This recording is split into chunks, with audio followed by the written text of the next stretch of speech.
کی موضوع شرم نہیں آتی ملا کو؟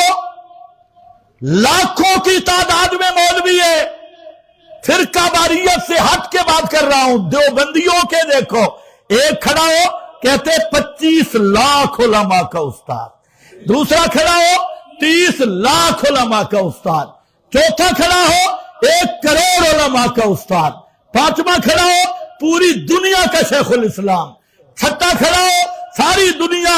میں کہتا ہوں خدا کے بندو، قیامت کے دن بچ جاؤ گے تم، اتنے لاکھوں علماء کے استاد ہو اور پھر بھی اپنے مفاد کے لیے تو تحفظ کرتے ہو، دین محمد مصطفیٰ کے لیے باہر کیوں نہیں نکلتے؟ اپنی سیاست بچانے کے لیے نکلتے ہو، اپنی سیٹیں بچانے کے لیے نکلتے ہو، اور تم اپنے خلاف خود حجت قائم کر رہے ہو۔ 25 لاکھ علماء کا استاد بھی سنے، 22 لاکھ علماء کا استاد بھی سنے، 1 کروڑ علماء کا استاد بھی سنے۔ جب تمہارے پاس اتنی نفری ہے، آؤ خدا کے لیے سارے مل کے ایک ہی آواز لگاؤ کہ یہ اس پاکستان کا مطلب کیا تھا، لا الہ الا اللہ، اور اب بھی حکومت ہوگی تو لا الہ الا اللہ کی ہوگی۔ ہماری اسمبلیوں میں وہ منتخب ممبر جائیں گے جو شرعی دیانتدار ہوں، شرعی صادق امین ہوں، طاغوتی صادق امین نہیں، یہ صادق امین سارے بیٹھے نے۔ اور باقی ہم پہ ناراض بھی نہ ہوا کرو، جب ہمارے مولانا عمران خان صاحب حافظہ اللہ وہ جب بیان کرتے ہیں ایاک نعبد و ایاک نستعین، اور اس کے بعد فوراً کہتے ہیں کہ نواز شریف چور ہے، قرآن پڑھ کے پوری نون لیگ چور ہے۔ اچھا پھر شہباز شریف آتا ہے تو وہ بھی، اسے تو خیر بسم اللہ اعوذ باللہ بھی نہیں آئی، وہ بھی بہرحال کہتا ہے یہ پی ٹی آئی والے خارجی نے، یہ ہمارے مقابلے میں ہیں۔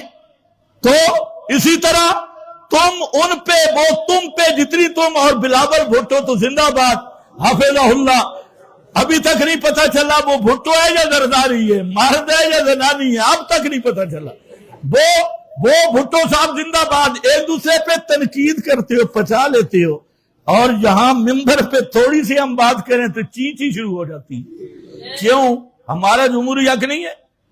جمہوریت لونڈی تمہاری ہے، انتفاع تو ہم بھی کر سکتے ہیں، لونڈی ہے، لونڈی کے لیے تو انتفاع استمتاع ہو سکتا ہے، تو یہ لونڈی تمہاری رہے لیکن استمتاع ہمیں کیوں نہیں کرنے دیتے؟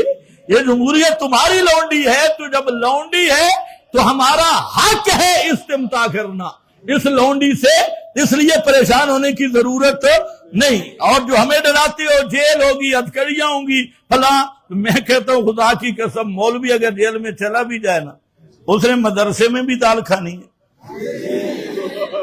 اور جیل میں بھی، ادھر بھی سبق پڑھانا ہے ادھر بھی، تو کون سا پہاڑ؟ ہاں خطیب اللہ کرے جیل میں کوئی بھی نہ جائے، مدرس آدمی کے لیے تو جیل نعمت ہے۔ تم ہمیں ڈراتے ہو جیلوں سے، ہم کہتے ہیں کب لے جاؤ گے؟ ہم دیکھیں، ہم کم از کم جو اندر بیٹھے ہیں ان کو تو کلمہ توحید پڑھائیں گے، ہم تو، ہماری جیلیں بھی وہی ہوں گی جو حضرت یوسف کی جیل تھی۔ یوسف پیغمبر نے بھی جیل میں مسئلہ توحید بیان کیا تھا، اس لیے مسئلہ بالکل صاف وقت اوپر ہو گیا ہے۔ یہاں سے انشاءاللہ اگلا جمعہ اسٹارٹ ہوگا۔ وآخر دعوانا ان الحمدللہ۔